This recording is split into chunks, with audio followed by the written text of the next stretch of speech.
Onyango says, I am here for Tax 101. So let's get right to it. Now, does your business record gross sales exceeding 1 million shillings and not exceeding 50 million yearly?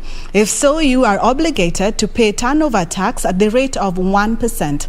As Caroline Njenga tells us on this week's episode of Tax 101, the government reduced the rate of turnover tax from the initial 3% to 1% to cushion taxpayers from the adverse effects of the COVID-19 pandemic. According to Section 12C of the Income Tax Act, turnover tax, commonly known as TOT, is a tax charged on the gross sales of a business. The tax was first introduced through the Finance Act 2006, replacing the presumptive tax.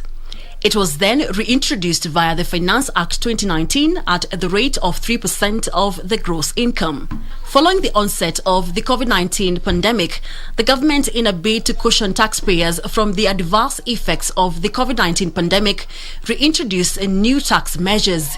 The measures included the reduction of the TOT rate from 3% to 1% for businesses whose annual turnover is above 1 million and not exceeding 50 million shillings in any year of income. TOT, the first thing, is accounted monthly.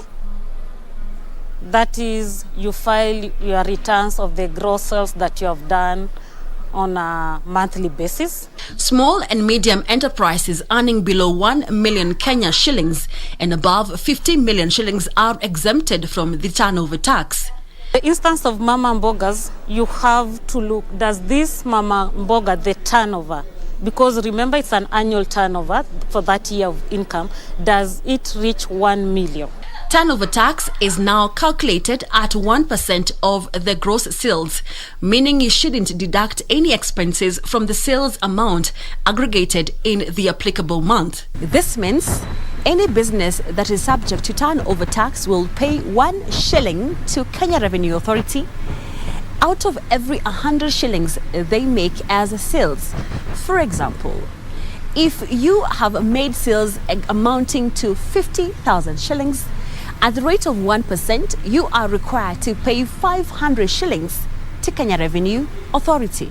Persons already registered for VAT, employed people paying payee, individuals paying rental income, limited liability companies in Kenya and professionals offering management and related services in Kenya are not subject to TOT.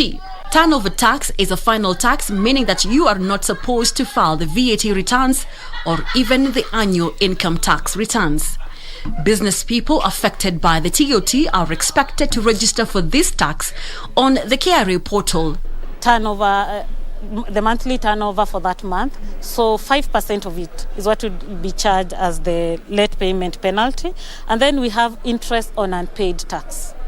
You had a turnover sales you made, those are after 1%, there is a tax you're supposed to remit to the Commissioner of Domestic Taxes, but you did not. So here, the penalty that it will be charged is on the interest, is on the unpaid tax, is 1% of the tax due. The taxpayers eligible for the turnover tax should keep daily gross sales records that will help in the computation of the TOT every month. Caroline Njenga for Prime Edition. Now,